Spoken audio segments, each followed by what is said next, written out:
Hello everyone. सो अपने ICSC mission 100 में हम 6 पड़ाव पार कर चुके हैं। टोटल 88 क्वेश्चंस कंप्लीट कर चुके हैं।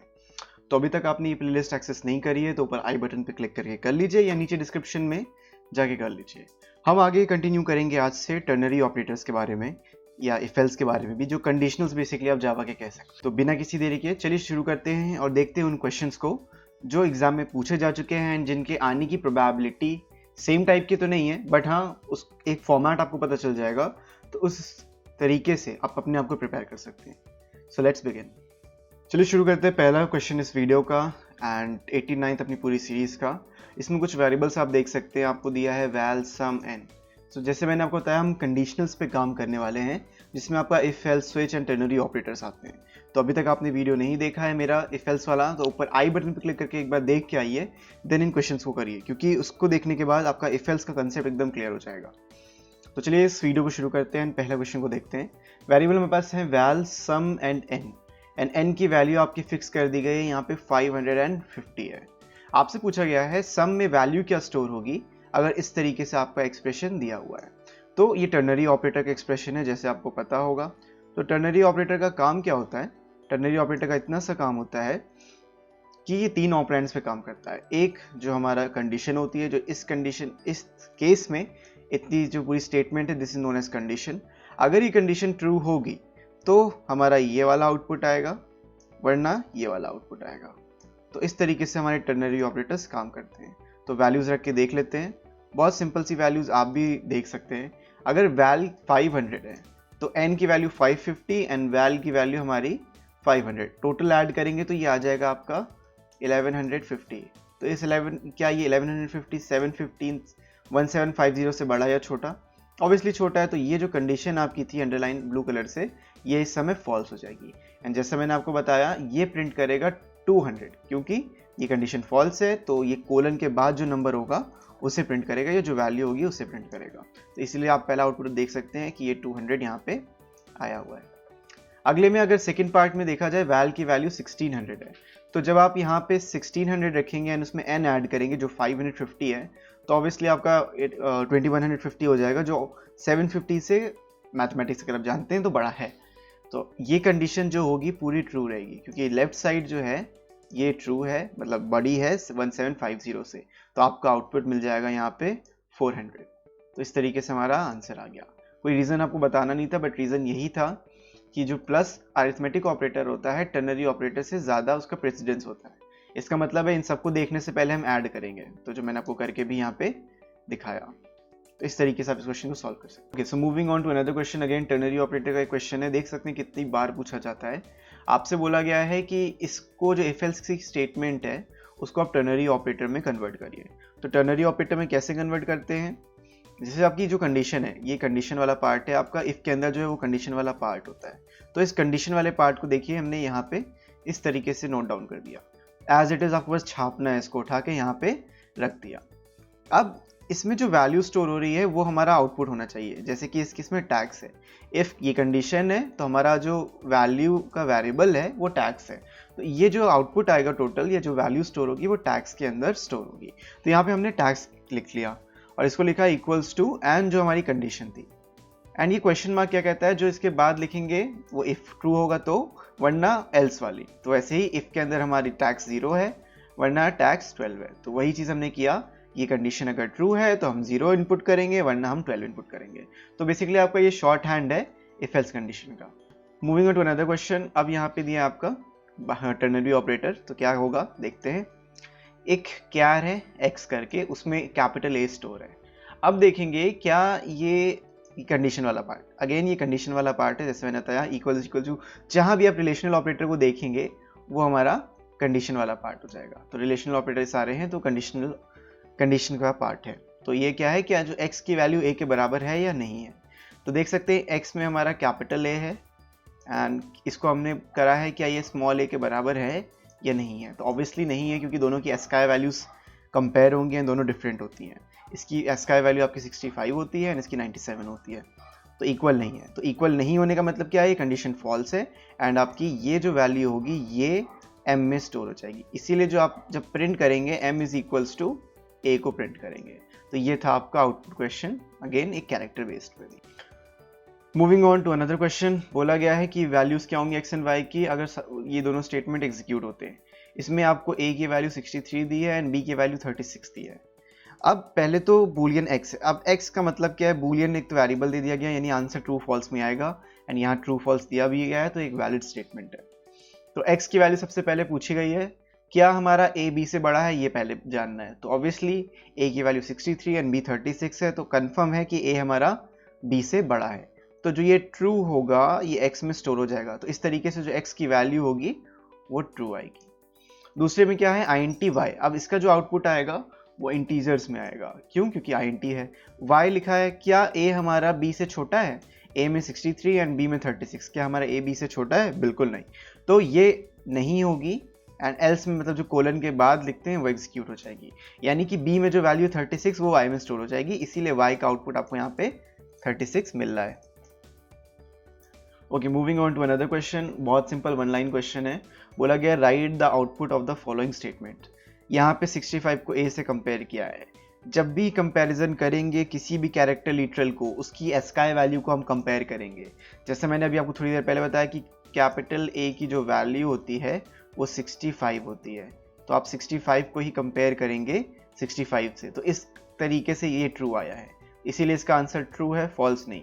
ये सोच के मत मार्क कर दीजिएगा ये तो नंबर है, ये कैरेक्टर कंपेयर नहीं हो सकता। जब भी आप कैरेक्टर लिटरल कंपेयर करेंगे उसकी एस्काई वैल्यू ही कंपेयर करेंगे। अगला है system.out.println। यहाँ पे देखिए प्रिंट डायरेक्टली कर दिया टर्नरी ऑपरेटर को। क्या 10 हमारा 5 से बड़ा है? बिल्कुल बड़ा है, तो फॉल्स प्रिंट होगा। अब ट्रू फॉल्स प्रिंट हो रहा है, इसका मतलब क्या है, कंडीशनल है, ये कंडीशनल ऑपरेटर है। जब कंडीशन ट्रू होगी तो क्वेश्चन मार्क के बाद वाली चीज एग्जीक्यूट होगी। वहां पे हम कुछ भी लिख सकते हैं, तो यहाँ पे फॉल्स लिखा है इसलिए फॉल्स एग्जीक्यूट हो गया। तो इस तरीके से हमारा ये आउटपुट आया। Okay, so moving on to another question देख लिया जाए, इसको लॉक कर देते हैं। Okay, so moving on to another question. Explain with an example of if else if construct. आपको एग्जांपल के साथ एक्सप्लेन करना है। आप यहाँ देख सकते हैं if a is less than 10 आपको प्रिंट करना है 500, वरना a की वैल्यू अगर 10 से बड़ी और 20 छोटी है तो प्रिंट 600, वरना 800 प्रिंट करना है। सो ये स्टेटमेंट एक आर्बिट्री स्टेटमेंट है, ये आपने अपने मन से लिखी, ये किसी ने आपको लिखने को नहीं बोला था, बट आपको इफ एल्स दिखाना था तो इसलिए आपने इसको लिखा। तो जो भी आपने लिखा अगर आपको समझ में आता है तभी आपने लिखा है, तो आप उस चीज़ को एक्सप्लेन कर सकते हैं। तो यहाँ पे हमने किया भी है, and if statement is evaluated, अगर ये ट्रू होगी तो ये लाइन एग्जीक्यूट होगी। एक बार मैं इसको क्लियर करके फिर समझाता हूँ। ओके, तो ये जो इफ स्टेटमेंट है कि अगर a की वैल्यू हमारी 10 से छोटी हुई तो ये वाली स्टेटमेंट प्रिंट हो जाएगी, वरना ये छोटी नहीं हुई, इसके बीच में लाई करा, यानी 10 से a की वैल्यू बड़ी हो 20 छोटी हो, लेट से 16 या 18 कुछ भी नंबर हो सकता है, तो आपको 600 प्रिंट करना होगा। अगर ये दोनों केस में नहीं है, 20 से भी बड़ी है, तो आपका 800 प्रिंट होगा। वही चीज़ यहाँ पे इन्होंने एक्सप्लेन कर दी है। तो बहुत सिंपल सा एक्सप्लेनेशन था, समझ में आ गया होगा, आप देख सकते हैं, इसको रीड कर सकते हैं, आपकी स्क्रीन पे है। हम बढ़ते हैं अपने अगले क्वेश्चन की तरफ, जो क्वेश्चन कह रहा है कि इसको आप टर्नरी मल्टीपल इफ एल्स में लिखिए। इफ इसमें एंड का जो काम होता है, ये लॉजिकल ऑपरेटर है, इसको मैं एक्सप्लेन ऑलरेडी कर चुका हूँ अपने वीडियोज़ में। अगेन ऊपर आई बटन पर क्लिक करके आप देख सकते हैं लॉजिकल ऑपरेटर्स के वीडियो में, तो समझ में आपको आ जाएगा। तो यहाँ पे लिखा है कि n mod 2 = 0। पहले तो ये कंडीशन ट्रू होनी चाहिए, उसके साथ साथ ये कंडीशन ट्रू होनी चाहिए, उसके साथ साथ ये कंडीशन। एंड का मतलब ये है कि जब तक सारी कंडीशन ट्रू नहीं होंगी तब तक हम लोग इफ के अंदर इंटर नहीं करेंगे। आपको इसको सॉल्व नहीं करना, आपको बस रीराइट करना है। तो इन्होंने क्या लिखा, इफ n mod 2, अगर ये ट्रू है तो अगली इफ चेक करेंगे, ये ट्रू है तो उसके अंदर वाली इफ चेक करेंगे, वो ट्रू है तो जो स्टेटमेंट्स हमें वो लिखनी है। तो बेसिकली क्या किया, इन तीनों को 3 इफ में बांट दिया एंड यहाँ पे लिख दिया। तो इस तरीके से आप इसको देख सकते हैं। तो बहुत मिलता जुलता आपको क्वेश्चन देखने को यहाँ पे मिल सकता है। अगले क्वेश्चन की ओर बढ़ेंगे। बोला गया है the following is segment of a program. आपको वैल्यू बतानी है एक्स एंड वाई की, अज्यूमिंग n हमारा पहली में 1 है और दूसरे में 0 है, तो n पे डिपेंड करेगा। ओके, x एंड y हमारा 1 1 है। इसमें बोला गया if n is greater then 0, n is greater then 0 में 0 से कोई भी बड़ी वैल्यू होगी वो आउटपुट देगा। तो फर्स्ट केस में जब n हमारा 1 होगा तो आउटपुट में क्या आएगा, x की वैल्यू इंक्रीज हो जाएगी। x ओरिजिनली 1 था, तो यहाँ पे x में 1 + 1 होके 2 स्टोर हो जाएगा, तो ये x में स्टोर हो जाएगी वैल्यू, एंड y में ही आपकी y - 1 हो जाएगी, यानी y में आपका 0 हो जाएगा। तो तो इस तरीके से आपका पहले पार्ट का आंसर x की वैल्यू 2 और y की वैल्यू 0 आई है। लेकिन अगर n की वैल्यू ही 0 दे दो, जब आप n की वैल्यू 0 देंगे इस केस y, तो कभी भी ये इफ कंडीशन रन होगी ही नहीं, तो ये वैल्यू कभी चेंज होगी ही नहीं। इसीलिए सेकंड पार्ट में डायरेक्ट आंसर आपने लिखा है x की वैल्यू 1 है एंड y की वैल्यू भी 1 है। तो इस तरीके से आपका क्वेश्चन नंबर 96 सॉल्व हो जाएगा। Moving on to another question, what will be the output of the following program segment. अब बोला गया इसमें आउटपुट क्या आएगा। इसमें a की इनिशियली वैल्यू आपको जो दे रखी है वो 0 दे रखी है। चेक करेंगे if a is greater then 0, ये तो सरासर झूठ है, ये मतलब फरेब हो रहा है, ऐसा कुछ नहीं है। a 0 है, 0 से बड़ा नहीं है, सो ये तो एग्जीक्यूट नहीं होगा, ये फॉल्स हो गया। लेकिन ये वाला पार्ट ट्रू होगा, बट बीच में लगा है एंड जब तक दोनों स्टेटमेंट अगल बगल वाली ट्रू नहीं होंगी हम इफ के अंदर नहीं जाएंगे, मतलब ये स्टेटमेंट रन नहीं करेगी। रन कौन सी स्टेटमेंट करेगी, ये एल्स वाली करेगी, यानी a की वैल्यू और माइनस हो जाएगी। जब a माइनस माइनस होगी इस पॉइंट पे -1 हो जाएगी, तो आप जब आउटपुट ले रहे हो तो आपका आउटपुट -1 आएगा। इस तरीके से ये क्वेश्चन भी आप सॉल्व कर सकते हैं। ओके, तो moving on to another question, बढ़ते हैं अगले क्वेश्चन की ओर। तो ये क्वेश्चन में बोला गया है, क्वेश्चन नंबर हमारा है 98। क्वेश्चन में बोला गया है what will be the output of the following program segment. अगर a की वैल्यू 5 है एंड b की वैल्यू 2 है तो c की वैल्यू क्या आएगी, ये पूछा गया है। तो if a is greater than 5 true है, obviously a is greater than b है, 5 हमारा 2 से बड़ा, ये चीज ट्रू हो गई। तो अब ये ट्रू हो या ना हो कोई फर्क पड़ेगा नहीं, क्योंकि एक कंडीशन ट्रू हो गई है एंड बीच में लगा है हमारा लॉजिकल ऑड साइन। ये जो दो डंडियां आपको दिख रही हैं ये होता है हमारा लॉजिकल ऑड साइन। इसका मतलब होता है दोनों में से कोई भी कंडीशन ट्रू होगी तो इफ रन करेगा ही करेगा। तो जो हमारी सी में वैल्यू स्टोर होगी वो प्लस प्लस है, ए हमारा 5 था, यहाँ पे 6 हो जाएगा, प्लस माइनस माइनस बी यानी +1। तो टोटल आंसर इसकी वैल्यू हमारी 7 आ जाएगी। ये किसकी वैल्यू है, सी की वैल्यू। यहाँ पे लेकिन जो a की इंडिविजुअल वैल्यू है वो 6 हो जाएगी एंड जो b की इंडिविजुअल वैल्यू है वो 1 हो जाएगी। c की वैल्यू तो चेंज हुई है, बट यहाँ से यूनरी ऑपरेशन की वजह से आपकी a की वैल्यू भी बढ़ी है और b की वैल्यू डिक्रीज हुई है। चेंज दोनों सारी वैल्यूज हुई है, इसीलिए आपका आंसर पहले देखिए c लिखा है, तो यहाँ पे हमने 7 यहाँ पे आउटपुट लिख दिया, इस जगह हमने लिख दिया 7, इस जगह हमने लिख दिया 6 एंड इधर लिख दिया हमने 1। तो तीनों डिफरेंट आउटपुट यहाँ पे स्पेस के साथ, जैसा आप यहाँ पे स्पेस देख सकते हैं, तो इसलिए यहाँ पे ये आउटपुट आएगा। आई होप आपको समझ में आया है। कोई भी डाउट हो प्लीज़ कमेंट सेक्शन में बताइए, या डायरेक्टली आपको मेरे टेलीग्राम ग्रुप का लिंक मिल जाएगा, वहाँ पे अपने डाउट मेरे को शेयर कर सकते हैं। बाकी मैं आप देखूंगा जो कर सकता हूँ। Okay, so moving on to another question. बोला गया है question number 99, what will be the output of the following program snippet. Snippet मतलब छोटा पार्ट ऑफ प्रोग्राम, अब तक इतना आपको समझ में आ ही गया होगा। When x की वैल्यू 40 है, x की वैल्यू 25 है, x की वैल्यू 501 है, तो ऐसे हमारे पास सिनेरियोज दे रखे हैं कि 40 पे आउटपुट क्या आएगा, 125 पे आउटपुट क्या आएगा और 501 पे आउटपुट क्या आएगा। तो x की वैल्यू जब 40 है उसको देखते हैं, ये हमारा कंस्ट्रक्ट है। तो पहला जो इफ है, क्या x हमारा 50 से बड़ा है, नहीं है, तो ये कंडीशन यहीं पे फॉल्स होगी क्योंकि बीच में एंड लगा है। क्या हमारा x 50 से यहाँ बड़ा है, बिल्कुल नहीं है, ये भी फॉल्स हो गई। तो यहाँ पे बड़ा है, ये भी फॉल्स हो गई। तो जब तीनों स्टेटमेंट फॉल्स हो गई, इसके सामने वाली कोई भी स्टेटमेंट तो रन करेगी नहीं, एंड इसमें एल्स की स्टेटमेंट नहीं है तो वहां जाके भी रन नहीं करेगा, तो इसीलिए यहाँ पे आपको नो आउटपुट मिल जाएगा। बाकी अगला जो है हमारा x की वैल्यू अगर 125 लेंगे, ओके, एक x की वैल्यू 125 हमारी यहाँ भी ट्रू होगी, यहाँ भी ट्रू होगी एंड इस जगह भी ट्रू होगी। किसके लिए, इस कंडीशन के लिए। लेकिन सब तो रन करेंगे नहीं, यहाँ पे आके देखेंगे क्या x 50 से बड़ा है एंड 100 से छोटा है, नहीं, इस केस में तो रन नहीं होगा। जो इफ है हमारा, यहाँ पे 125 रन नहीं होगा। रन कहाँ होगा, इस जगह पे रन होगा।